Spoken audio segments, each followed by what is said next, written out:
प्यारे बच्चों, तो आज हम अपना छठा पाठ पढ़ेंगे। छठा पाठ है संज्ञा। हमने इससे पहले छोटी कक्षाओं में भी पढ़ रखा था। आपने तीसरी में भी संज्ञा के बारे में पढ़ा था। इंग्लिश में संज्ञा को नाउन कहते हैं। तो हमने क्लास 3 में जो पढ़ा था कि दुनिया में सभी चीज़ों का नाम होता है और नाम के शब्दों को हम लोग संज्ञा कहते हैं। तो हम अब उसी से आगे चलते हैं। जैसे इसको पढ़ते हैं, क्या लिखा है। यह मेरा विद्यालय है, इसका भवन विशाल है, गमलों में फूलों के पौधे हैं, यहाँ पर 1000 छात्र पढ़ते हैं, सब शिक्षक योग्य हैं, वे छात्रों को सच्चाई और ईमानदारी सिखाते हैं। तो इसमें ध्यान से देखो बच्चों, पहले इसमें कौन कौन से प्राणी आए हैं। प्राणी किसे बोलते हैं? जिनमें प्राण हो, जान हो। जिनमें जान हो या प्राण हो उनको प्राणी बोलते हैं। तो इन 5 जो हैं वाक्य तो कम ही हैं, ये 4 वाक्य हैं। ये 4 वाक्यों में प्राणी हैं छात्र, शिक्षक। वस्तु कौन कौन से हैं? फूल और गमले। स्थान क्या है? विद्यालय। और क्या है? भवन। और भाव सच्चाई और ईमानदारी। सच्चाई और ईमानदारी ये भाव हैं। भाव क्या होते हैं बच्चों? मन में उमड़ते हैं, जैसे खुशी, ईर्ष्या, दुख, जलन, सच्चाई, ईमानदारी। हमने ये देखा कि हिंदी में संज्ञा में भावों को भी लिया जाता है। इंग्लिश के नाउन में इमोशंस को ऐड नहीं किया जाता। ये दोनों में अंतर है, हिंदी की संज्ञा और अंग्रेजी के नाउन में। इसमें सब कुछ तो वैसा ही है, लेकिन हिंदी में भावों को भी संज्ञा के भावों के नाम को संज्ञा कहा जाता है, या संज्ञा में उसको भी गिना जाता है। तो इसकी परिभाषा जरा ध्यान दो बच्चों।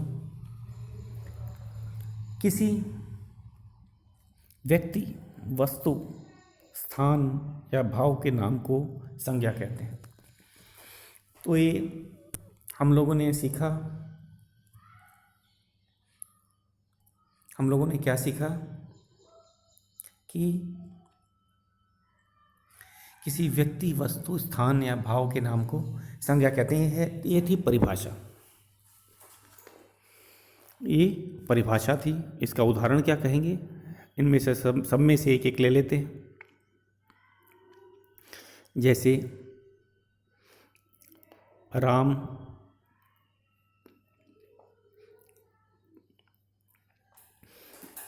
गुलाब, आगरा, खुशी, ये सब उदाहरण हो गए संज्ञा के।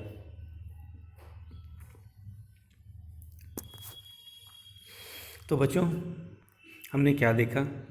हमने देखा कि संज्ञा, जो हम अभी तक नाम के शब्दों को संज्ञा कहते थे, उसमें ये भाव भी आ गया। तो किसी व्यक्ति, वस्तु, स्थान या भाव के नाम को संज्ञा कहते हैं। इंग्लिश में बोलते हैं नेमिंग वर्ड। इंग्लिश में क्या बोलते हैं? Naming word. संसार में सभी चीज़ों का नाम होता है, चाहे वो सबसे छोटी हो, बटन हो, सुई हो, या हाथी हो, रेलगाड़ी हो, सब चीज़ का नाम होता है। इसी नामों को ही संज्ञा कहते हैं। नाम को ही संज्ञा कह सकते हैं। तो चाहे वो किसी व्यक्ति का हो, किसी वस्तु का हो, किसी स्थान का, किसी भाव का, जो संज्ञा। अब संज्ञा के भी भेद हैं। तो क्लास 4th में हमें संज्ञा के भेद बताए गए हैं। संज्ञा के कौन कौन से भेद हैं? 3 भेद होते हैं। भेद को इंग्लिश में क्या बोलते हैं? काइंड्स या टाइप्स। तो पहला संज्ञा का भेद है व्यक्तिवाचक। बहुत अच्छे चित्र से समझाया हुआ है कि गमला है, गमले में 3 पौधे हैं, 3 फूल वाले पौधे हैं। तीनों का नाम है, पहला वाला व्यक्तिवाचक संज्ञा, जातिवाचक संज्ञा, भाववाचक संज्ञा। व्यक्तिवाचक संज्ञा क्या होता है बच्चों? व्यक्तिवाचक संज्ञा में किसी विशेष स्थान, व्यक्ति, विशेष व्यक्ति या विशेष वस्तु के नाम को संज्ञा कहते हैं। तो इसमें कन्फ्यूजन बच्चों को बहुत होता है। वे सोचते हैं कि व्यक्ति मतलब केवल इंसानों के लिए आया। नहीं, ऐसी बात नहीं है। किसी जगह, जैसे आगरा क्या है? आगरा क्या है? विशेष स्थान है, उत्तर प्रदेश में विशेष स्थान है, तो वो भी क्या है? व्यक्तिवाचक संज्ञा में आएगा। ठीक है। विशेष वस्तु, जैसे रामायण विशेष किताब है, धार्मिक ग्रंथ है। रामायण, कुरान, गुरु ग्रंथ साहिब, ये सब क्या है? ये सब धार्मिक किताबें हैं। तो ये किस में आएगा? व्यक्तिवाचक संज्ञा में। तो हमने देखा केवल विशेष व्यक्ति ही नहीं आएंगे, उसमें विशेष स्थान और विशेष वस्तुएं भी आएंगी। अब आते हैं, हमारा दूसरा संज्ञा का भेद है या प्रकार है जातिवाचक संज्ञा। तो इसमें क्या होता है? जातिवाचक संज्ञा, एक जाति की समस्त वस्तुओं का बोध हो। जैसे किताब, किताब तो बहुत सी चीज़ होती हैं। स्कूल में ही क्लास 1 से लेकर क्लास 12 की अलग अलग किताबें होती हैं। तो ये पूरी किताब के लिए ये वर्ड आया है, ये शब्द आया है। तो ऐसे शब्द जिनसे किसी एक जाति के समस्त वस्तुओं का बोध हो, उन्हें जातिवाचक संज्ञा कहते हैं। किताब में, किताब क्या हो गई? जातिवाचक। लेकिन जब हम रामायण बोल रहे हैं, जब हम कुरान बोल रहे हैं, जब हम बाइबल बोल रहे हैं, तो वो क्या हो गया? व्यक्तिवाचक संज्ञा हो गया। जरा ध्यान से देखो, रामायण, बाइबल, कुरान, ये सब धार्मिक पुस्तकें हैं, धार्मिक किताबें हैं।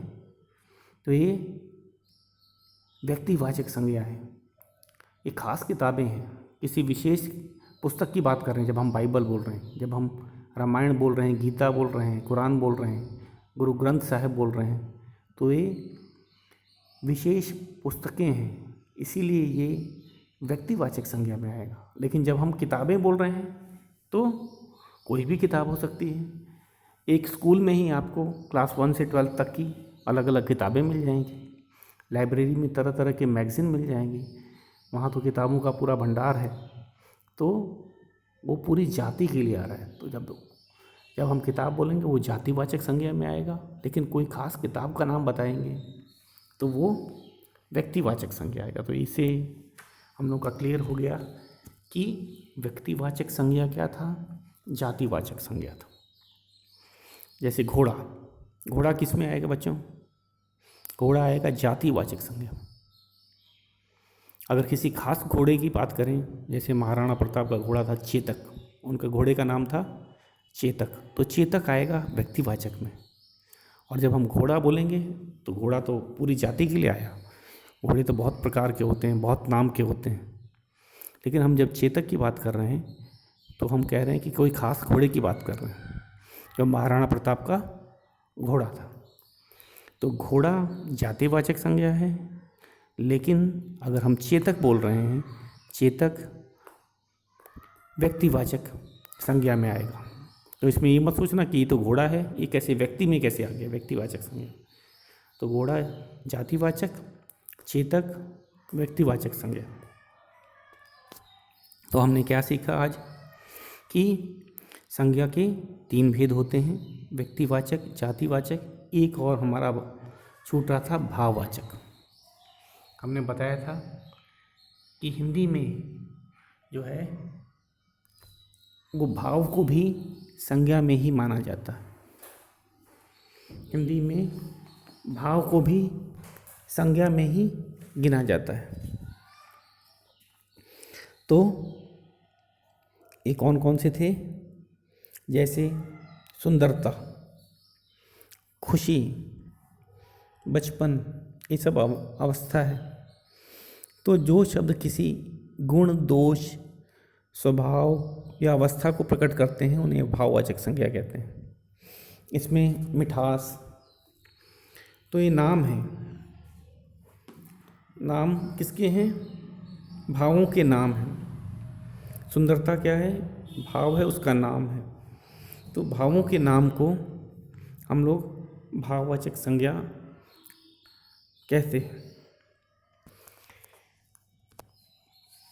तो चलते हैं, आज हमने 3 उनके भेद देखे संज्ञा के। संज्ञा के 3 भेद थे: व्यक्तिवाचक संज्ञा, जातिवाचक संज्ञा और भाववाचक संज्ञा। तो फिर से एक बार हम लोग दोहरा लेते हैं, इनकी परिभाषाएं देख लेते हैं। सबसे पहले जैसे पुस्तक में दे रखा है, व्यक्तिवाचक संज्ञा के बारे में बता रखा है कि राम ने रावण को मारा। राम और रावण यहाँ पे क्या है? व्यक्तिवाचक, क्योंकि खास व्यक्तियों की बात कर रहे हैं। हम लोग जानते हैं कि राम और रावण रामायण या रामचरितमानस के पात्र हैं और वे खास व्यक्ति हैं। तो इसीलिए ये क्या है? ये व्यक्तिवाचक संज्ञा में है। दूसरा चित्र है ताजमहल सुंदर है। ताजमहल दुनिया में बच्चों कितना है? एक ही है, खास इमारत है। कहाँ पे है? आगरा में। तो ये व्यक्तिवाचक संज्ञा है। तो आगरा भी एक तरह से, ताजमहल भी क्या है? व्यक्तिवाचक। और आगरा भी क्या है? दुनिया में एक ही शहर है, तो भी आगरा भी व्यक्तिवाचक संज्ञा आएगा। ताजमहल भी व्यक्तिवाचक संज्ञा में आएगा। शाहजहाँ भी, शाहजहाँ कौन था बच्चों? इसने ताजमहल बनवाया, तो वो भी खास व्यक्ति है, तो उसको भी क्या बोलेंगे? वो भी व्यक्तिवाचक संज्ञा में आएगा, विशेष व्यक्ति। तो यही समझाया हुआ है, समझो। राम और रावण विशेष व्यक्तियों के नाम हैं, ताजमहल विशेष इमारत का नाम है, इसीलिए ये व्यक्तिवाचक संज्ञा कहलाएंगे। अब आ जाते हैं इसकी परिभाषा। किसकी परिभाषा? व्यक्तिवाचक संज्ञा की। परीक्षा में आ सकता है। व्यक्तिवाचक संज्ञा किसे कहते हैं? उदाहरण दीजिए, उदाहरण सहित लिखिए, या व्यक्तिवाचक की परिभाषा लिखें, उदाहरण सहित लिखें। तो है किसी विशेष व्यक्ति, विशेष स्थान या विशेष वस्तु के नाम को व्यक्तिवाचक संज्ञा कहते हैं। उदाहरण क्या है? दिल्ली, हिमालय, गंगा, भारत, रामायण, कृष्ण, मथुरा आदि। तो हमें किस में देना है? जब भी हम व्यक्तिवाचक संज्ञा की बात करते हैं तो उसमें केवल व्यक्तियों का नाम ही नहीं आएगा रावण राम की तरह। इसमें स्थान का भी नाम आता है, शहर का भी नाम आता है, देश का भी नाम आ सकता है, और नदियों का भी नाम आएगा, पर्वतों का भी नाम आएगा। तो व्यक्तिवाचक से हम लोग ये ना समझें कि केवल प्राणियों का, केवल व्यक्तियों का ही नाम आएगा। तो इसमें विशेष स्थान और वस्तु वो भी आएंगे। आगे चलते हैं। दूसरी परिभाषा है हमारी जातिवाचक। जातिवाचक संज्ञा किसे कहते हैं? तो ऐसे शब्द जिनसे एक जाति के समस्त वस्तुओं का बोध हो उन्हें जातिवाचक संज्ञा कहते हैं। जैसे हाथी, जब हम हाथी की बात करते हैं तो सभी, दुनिया के सभी हाथियों के बारे में ख्याल आ जाता है, किसी खास हाथी के नहीं। लेकिन किसी खास हाथी की बात करते हैं, सोच लो हाथी का नाम रखा है मोती, तो मोती व्यक्तिवाचक संज्ञा में आएगा। जैसे भगवान इंद्र कहते हैं, भगवान इंद्र के हाथी का नाम था ऐरावत। तो ऐरावत क्या हुआ, किस में आएगा, वो व्यक्तिवाचक संज्ञा में आएगा। लेकिन जब हम हाथी बोलते हैं, हाथी एक विशाल जीव है, तो हाथी सभी हाथियों के लिए बोल रहे हैं, तो वो आएगा जातिवाचक संज्ञा में। तो समझ आया बच्चों, अगर किसी खास हाथी की बात करते हैं तो वो व्यक्तिवाचक संज्ञा में आएगा। लेकिन किसी सभी हाथियों के बारे में बात करते हैं, जैसे वाक्य है हाथी एक विशाल जीव है या हाथी एक विशाल पशु है, तो यहाँ हाथी किसकी बात किया है, सभी हाथियों की। तो ये आएगा, जब सभी हाथियों की बात किया है तो एक जाति के समस्त पशुओं की बात किया है, तो वो जातिवाचक संज्ञा में आएगा। तो और कौन कौन से उदाहरण हैं जो जातिवाचक संज्ञा में आते हैं, जैसे हाथी, गांव, बहुत सारे गांव होते हैं। हाँ, अगर किसी गांव का कोई खास नाम है, जैसे रामपुर कोई गांव है, तो वो व्यक्तिवाचक संज्ञा में आ गया। नहीं तो अगर हम बोलेंगे कि गांव में हवा पानी शुद्ध रहता है, तो ये गांव सभी गांवों के बारे में बोला है, तो एक जातिवाचक संज्ञा हुआ। कुत्ता पूरी जाति के लिए है। अगर किसी कुत्ते का नाम टाइगर या मोती या शेरू है, तो हम लोग क्या बोलेंगे, तब वो व्यक्तिवाचक संज्ञा में आएगा। लड़की, उसी तरह लड़की, मेज, नदी, पहाड़, चिड़िया, ये सब जातियों, पूरी जाति का के बारे में बता रहे हैं, किसी खास एक के बारे में नहीं। जैसे चिड़िया, बहुत तरह की चिड़िया होती हैं। तोता भी क्या है बच्चों, अगर हम तोता मोर बोलेंगे तो वो किस में आएगा, क्या व्यक्तिवाचक में आएगा कि वो जातिवाचक में आएगा, ये भी जातिवाचक में आएगा। चिड़िया भी जातिवाचक है, मोर भी जातिवाचक है और तोता भी जातिवाचक है। जब तक वो हम किसी खास तोते, खास मोर या खास चिड़िया की बात ना करें, सभी जातिवाचक में ही आएंगे। वो तोता सभी तोतों के लिए प्रयोग में किया जा रहा है। जैसे तोते फल खाते हैं या तोता फल खाता है, तो इसमें क्या है, सभी तोता जाति के लिए ही प्रयोग किया गया है। ठीक है, अगर किसी तोते का नाम मिट्ठू है, तो हम क्या कहेंगे, मिट्ठू जातिवाचक संज्ञा में आएगा, क्योंकि ये खास तोते की बात कर रहे हैं। तो हमने ये सीखा, इसकी परिभाषा एक बार फिर से देख लेते हैं। क्या है इसकी परिभाषा? इसकी परिभाषा है ऐसे शब्द जिनसे किसी एक जाति की समस्त वस्तुओं का बोध हो, उन्हें जातिवाचक संज्ञा कहते हैं। उदाहरण क्या है? हाथी, गांव, कुत्ता, मेज, नदी, पहाड़, चिड़िया आदि। हाँ बच्चों, आपको एक और बात बताना चाहता हूँ कि अब हमारी बुक्स अवेलेबल हो गई हैं। कांची स्टेशनरी की जो शॉप है वो अब होम डिलीवरी कर रही है। व्हाट्सएप नंबर मैंने स्नैप होमवर्क में भेज दिया है, व्हाट्सएप में भी भेज दिया है। आप अपनी बुक मंगा सकते हो, होम डिलीवरी है, आपके घर तक पहुंच जाएगी। और आप हिंदी व्याकरण का जो काम है वो सीधा बुक पे भी कर सकते हो। हमारी बुक क्या है, वर्कशीट टाइप की है, आगे पाठ दिए हुए हैं, पीछे अभ्यास प्रश्न हैं, उसमें खाली जगह भी दिया हुआ है, वो लिख के भी आप भर सकते हो। और उसको चेक करने के लिए उसका स्नैप क्लिक करो और मेरे ईमेल आईडी पे भेज दो। मैंने उसको भी स्नैप होमवर्क में डाल रखा है। ईमेल आईडी पे ग्रामर के बुक का पेज क्लिक करके जो किया, और करते समय ध्यान देना हैंड राइटिंग बहुत साफ़ सुथरी होनी चाहिए। गंदी हैंड राइटिंग वाली जो है बुक वो चेक नहीं हो पाएगी। तो एक ध्यान देना है कि बुक में करने के बाद बुक अवेलेबल हो गई हैं, मंगा लीजिए। उसके बाद जो जैसे मैंने करवाया है उसको कर दीजिए। उसके बाद क्लिक करके ईमेल आईडी पे सेंड करना है। ईमेल आईडी कहाँ से मिलेगा? स्नैप होमवर्क से मिलेगा। कहाँ से मिलेगा? स्नैप होमवर्क में भी है, व्हाट्सएप में भी है। उसमें आपको सेंड करना है, भेज देना है। तो ये था तरीका। हम लोग क्या कर रहे थे, संज्ञा पे थे। अभी हमारा तीसरा संज्ञा बचा था।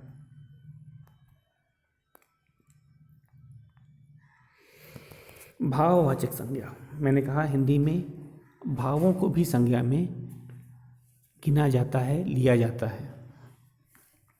तो भावों के नाम जैसे मिठास, मित्रता, सुंदरता, प्यार, घृणा, ये सब क्या है? ये सब भाववाचक संज्ञाएं हैं। तो इनकी परिभाषाएं देखो। जैसे लिखा है, फूल की सुंदरता देखो, बचपन में खूब पढ़ो। तो ये सब क्या है? सुंदरता, बचपन, ये जो शब्द हैं ये गुण बताते हैं, अवस्था बताते हैं। तो जो शब्द किसी गुण, दोष, स्वभाव या अवस्था को प्रकट करते हैं उन्हें भाववाचक संज्ञा कहते हैं। ये परिभाषा थी भाववाचक संज्ञा की। और उदाहरण क्या है, मैंने बताया था, मिठास, अच्छाई, मित्रता, बुढ़ापा, कायरता, घृणा आदि। तो हमने आज क्या क्या किया बच्चों? आज हमने संज्ञा पाठ को पढ़ा। हमने इसको पहले भी पढ़ रखा था क्लास 4th में। तो इसमें नया चीज़ क्या था, ध्यान से देखो। हमने संज्ञाओं के भेद पढ़े। संज्ञा तो हम लोग पहले से भी जानते थे, क्लास 2 में भी था, 1 में भी था, 3 में भी था। तो 4th वाला कहाँ पे ज़्यादा हुआ है, धीरे धीरे बढ़ता जाता है ना। तो ये भेद, हमने संज्ञाओं के भेद सीखा। संज्ञा क्या होता है? संज्ञा की परिभाषा जो हमने पहले पढ़ी थी वही है। किसी व्यक्ति, वस्तु, स्थान या भाव के नाम को संज्ञा कहते हैं। तो ये था हमारी परिभाषा। उसके बाद हमने क्या देखा कि संसार में सभी चीज़ों का कुछ ना कुछ नाम होता है। अगर नाम नहीं हो तो क्या हो बच्चों? ज़रा सोचो, अगर पूरी दुनिया में किसी भी चीज़ का नाम ना हो स्पष्ट, तो हम लोग क्या, कैसे बात करते? हमें किसी कोई चीज़ को, हमें जैसे गेंद चाहिए थी, बॉल, तो बच्चे कैसे मांगते कि मुझे गेंद चाहिए? अगर गेंद शब्द नहीं होता तो अंदाज़ा लगाओ, हम लोग शायद इशारे करते, कुछ और बताने की कोशिश करते। तो जब हम गेंद बोलते हैं तो समझने वाले को और बोलने वाले को, दोनों को स्पष्ट हो जाता है कि बच्चा क्या मांग रहा है। तो इसी तरह संसार में सभी चीज़ों का नाम है, चाहे वो धूल का एक छोटा सा कण क्यों ना हो, चाहे वो सुई हो, चाहे बटन हो, चाहे हाथी हो, चाहे रेलगाड़ी हो, चाहे बस हो। अपने आसपास हम लोग जहाँ भी देखेंगे तो सब चीज़ का नाम है। तो संज्ञा बहुत ज़रूरी है। अगर चीज़ों का नाम ही नहीं हो तो हम लोग उसको समझ नहीं पाएंगे और किसी को अपने विचार नहीं पहुंचा पाएंगे, वाक्य नहीं बन पाएगा। तो ये था संज्ञा, हमारा संज्ञा। तो नाम को ही संज्ञा कहते हैं। हमने तीसरी क्लास में यही पढ़ा था ना कि नाम को ही संज्ञा कहते हैं। अब हमने इसमें एक और चीज़ कर दिया, भाव को भी जोड़ लिया। किसी व्यक्ति, वस्तु, स्थान या भाव को संज्ञा कहते हैं। तो एक परिभाषा में ज़रा सा चेंज आया है, बाकी सब चीज़ें वही हैं। उसके बाद आ जाते हैं संज्ञा के भेद। कितने प्रकार का होता है संज्ञा? तो संज्ञा 3 प्रकार के होते हैं। मैंने बताया कि एक होता है व्यक्तिवाचक संज्ञा, जो किसी खास व्यक्ति, खास स्थान, खास वस्तु के नाम को हम लोग व्यक्तिवाचक संज्ञा कहते हैं। तो जब भी हम व्यक्तिवाचक संज्ञा कहते हैं तो कई लोग कन्फ्यूजन में हो जाते हैं कि क्या व्यक्ति मतलब तो किसी आदमी का ही नाम होना चाहिए? नहीं, वो किसी पहाड़ का भी नाम हो सकता है, किसी बड़ी इमारत का भी नाम हो सकता है जैसे ताजमहल, किसी जगह का भी नाम हो सकता है जैसे वाराणसी, भदोही, ठीक है, चंदौली, ये सब क्या है, लखनऊ, दिल्ली, आगरा, ये सब क्या है, ये भी व्यक्तिवाचक संज्ञा में ही आएंगे। और किसी वस्तु का नाम हो सकता है जैसे हमने आज किया कि वस्तुओं में किताब होती हैं, किताब में जैसे गीता क्या है, खास किताब है। कोई खास नदी हो सकती है, नर्मदा नदी, यमुना नदी, गंगा नदी। तो नदियों का नाम भी व्यक्तिवाचक संज्ञा में आता है। तो हमने 3 क्या क्या देखे थे, संज्ञाओं के भाग देखे थे, अरे संज्ञा के प्रकार देखे थे, भेद देखे थे। ये कौन कौन से थे? व्यक्तिवाचक संज्ञा, जातिवाचक संज्ञा और भाववाचक संज्ञा। इसमें हमने परिभाषा लिखी व्यक्तिवाचक संज्ञा की।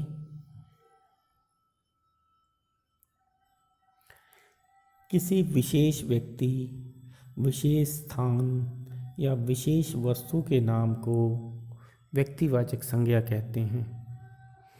उदाहरण दिल्ली। अच्छा, इसके हम अगर मुख्य उदाहरण ना लिखें तो बच्चों कैसे हो सकता है, ज़रा ध्यान से देखो। दिल्ली की जगह हम लोग लिखते वाराणसी। हिमालय पहाड़ की जगह क्या लिखते? विंध्याचल।